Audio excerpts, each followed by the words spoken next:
What is going on, people of YouTube? My name's Mikurtyo and welcome back to a brand new video. And in today's video we're going to be discussing the top 5 cheapest goalkeepers and best cheap goalkeepers you can get on this year's Fantasy Premier League game. Now don't forget to drop a like, subscribe, all the usual stuff to keep me up to date with what you like, what you don't like, what you agree and what you don't agree with. But let's kick straight into this video, starting off with a West Brom keeper.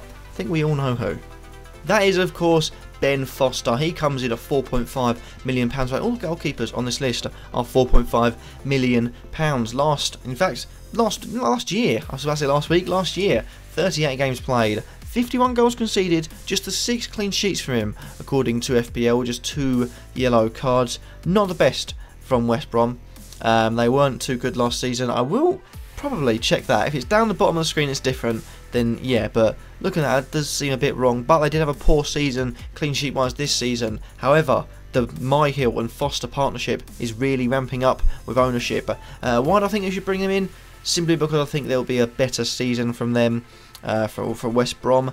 They've lost Fletcher, which is a big part of it. It might be a big hole to fill, but look as if they're signing the right players. Rumours Zuma could be going down there, but I think they've got all the, I think yes, last year was a poor season. This year's going to get a lot better, and I think Ben Foster could be a good choice for between the sticks.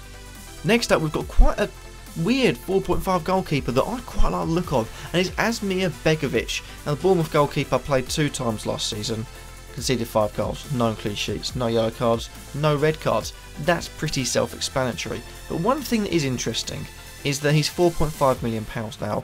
He was £5 million because, as you know, if you're a backup goalie to the big teams, you immediately just get £5 million just because you can't afford to have 4.5 or £4 million price goalkeeper for the bigger teams. So if let's say if Chelsea's 2 goalkeepers are £4.5 million, if Courtois got injured for the season, you've got a Chelsea goalkeeper, £4.5 million in the back line. That's an insane cheap deal. But Begovic comes in as a bit of a risk because Bournemouth aren't known for their defensive capabilities. In fact, they were quite poor. I think Steve Cook conceded the most goals out of any outfield player last season.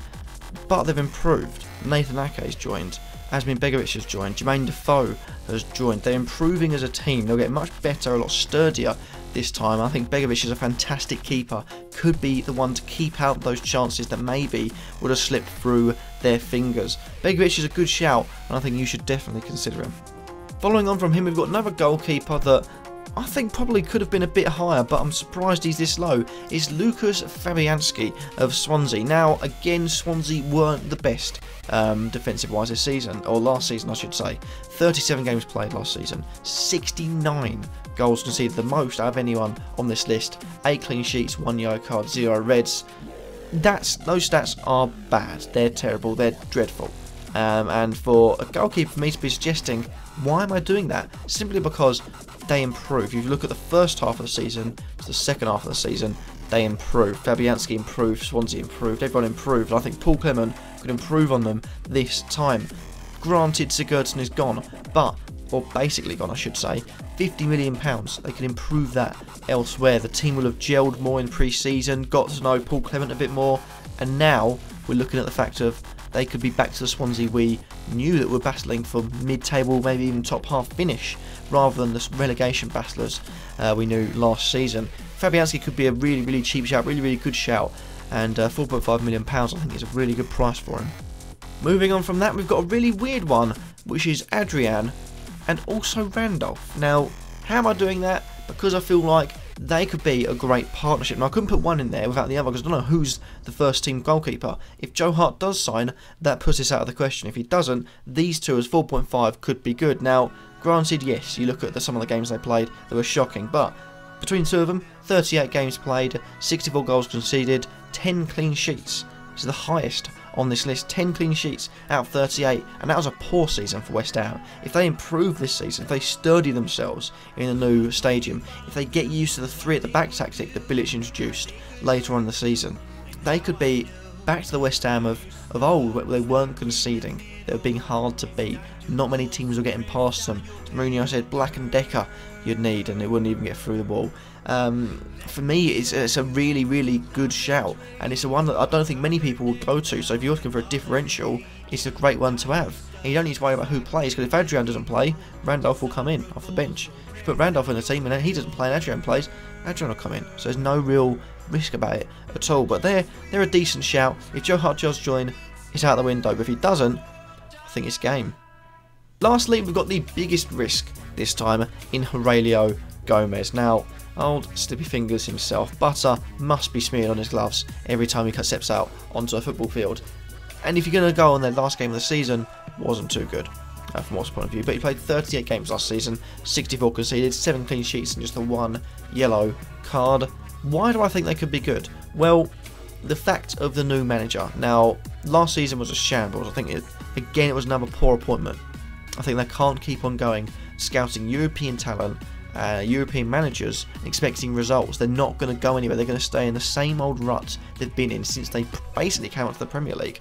But they've, changed a bit. Marco Silva comes in, who has experience in the Premier League. Granted, Hull went down, but the home form was good. It gives him something to build on. He's got players that can really, really play. You're looking at Dini, Capoue, Pereira. They're really, really good players. And I feel like if Gomes keeps his first team spot, the home form in itself could be enough for him to get really, really good clean sheet tally. If not, you've got the saves as well to come into play. Might play 3 at the back, which makes them harder to defeat, maybe. Who knows? But I think Heurelho Gomes is a good shout if you're willing to take that massive risk. And that happens to be that for this video. I hope I've enjoyed. Remember to like, comment, subscribe, and let me know, who do you think is going to be the best budget keeper for this season? Last season, blatantly, it was Tom Heaton. Massive, massive goalkeeper. Managed to get himself decent few points as well. Maybe it's someone on the list. Maybe I've missed someone and you think someone else could be a great keeper for this season.